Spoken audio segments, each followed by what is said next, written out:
నిజాలు చెప్పే భారత్ ఎన్బి టీవీకి స్వాగతం. మిత్రులారా, దయచేసి ఎక్కడ స్కిప్ చేయబాకండి. దయచేసి చివరి వరకు చూడండి. వీలైతే 10 సబ్స్క్రైబులు చేయండి, లేకపోతే షేర్లు చేయండి. విషయం ఏంటంటే, రానున్న 5 రోజులు, ఈరోజు మొదలుకొని సోమ, మంగళ, బుధ, గురు, శుక్రు, శని, ఈ 5 రోజులు భారీ వర్షాలు కురిసే అవకాశం ఉంది. తెలుగు రాష్ట్రాల్లో, అటు తెలంగాణలో, ఇటు ఆంధ్రాలో కానీ భారీ వర్షాలు కురిసే అవకాశం ఉంది. అల్పపీడనం పడింది. 30-40 కిలోమీటర్ల స్పీడ్తో గాలులు వేస్తాయి అంటున్నారు. కానీ అంతా బాగానే ఉంది, కానీ వానుడు ప్రతాపం మాత్రం తగ్గట్లా. ఎండలు బాగా ఉన్నాయి, వానలు పడుతున్నాయా అంటే వానలు పడట్లా. అమరావతి వాతావరణ సంఘం ఇదే మాట చెప్తుంది. ఇటు తెలంగాణ వాతావరణ, హైదరాబాద్ వాతావరణ సంఘం కూడా అదే చెప్తుంది. వర్షాలు కురుస్తాయి అంటున్నారు. కానీ వర్షాలు కురవడం అయితే కనబడట్లా. మోస్తారు వర్షాలు కురుస్తాయి, తేలికపాటి వర్షాలు కురుస్తాయి. కొన్ని రాయలసీమ అటు కాసి భారీ వర్షాలు కురుస్తాయి. కొన్ని ఏరియాల్లో మెరుపులతో కూడిన, ఉరుములతో కూడిన జల్లులు పడతాయి అని చెప్తున్నారు. మరి ఎంతవరకు నిజమో తెలీదు. మన ఆంధ్ర రాష్ట్రంలో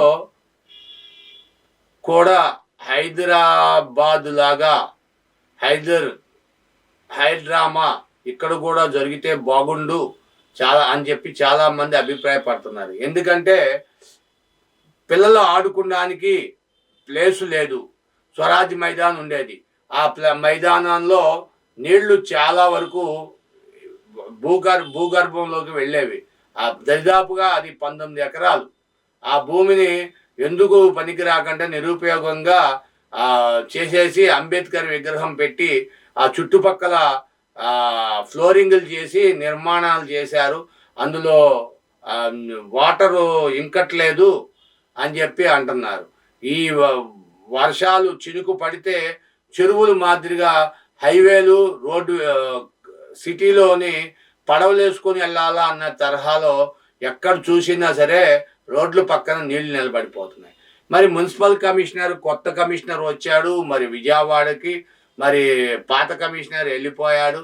మరి ఈ కమిషనర్ అయినా మున్సిపాలిటీ సిబ్బందిని సరిగ్గా ఉపయోగించి కార్పొరేషను సరైన తరహాలో చెత్తలు తీసి నీళ్లుని పారిస్తే బాగుంటుంది అని చెప్పి అండర్ గ్రౌండ్ డ్రైనేజీ పెట్టడం వల్లే ఈ ప్రాబ్లం వస్తుంది. లేకుంటే ఇది అటుపక్క ఇటుపక్క సైడ్ కాలువలు ఉంటే ఎంత చక్కగా నీళ్లు కాలువల్లోకి వెళ్ళాయి. దాని ద్వారా నదులులోకి వేస్ట్ వాటర్ వెళ్ళిపోయేది. అది పంట పొలాలకు ఉపయోగపడేది, రకరకాలుగా ఉపయోగపడేది. కానీ రానున్న రోజుల్లో ఏం జరుగుతుందో, విజయవాడలో కూడా పలు బిల్డింగులు అక్రమంగా కట్టిన కట్టడాలను, నిర్మాణాలను కూల్చివేయాలి. ఇప్పటికే కృష్ణానది ఒడ్డున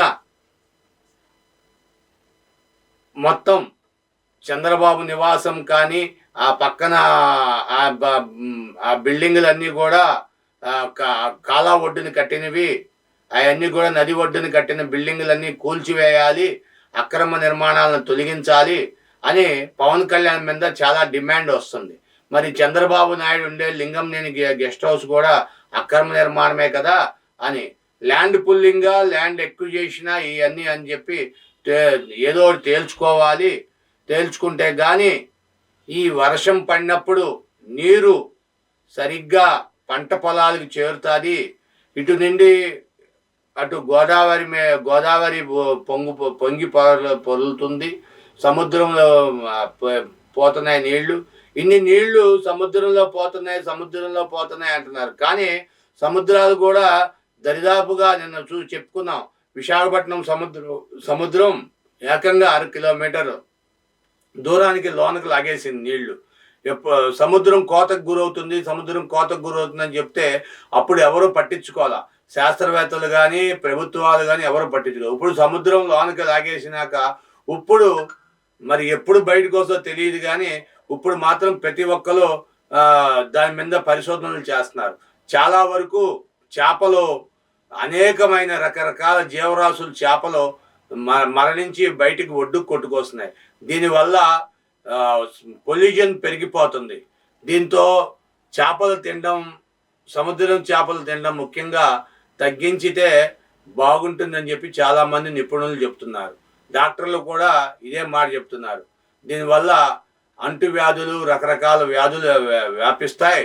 అంతేకాకుండా తాగునీరు ఎప్పుడు కూడా ఫిల్టర్లో కానీ లేదంటే మినరల్ వాటర్ కంట వేడి నీళ్లు కాచుకొని చల్లార్చుకొని తాగితే ఆరోగ్యానికి బాగుంటుంది.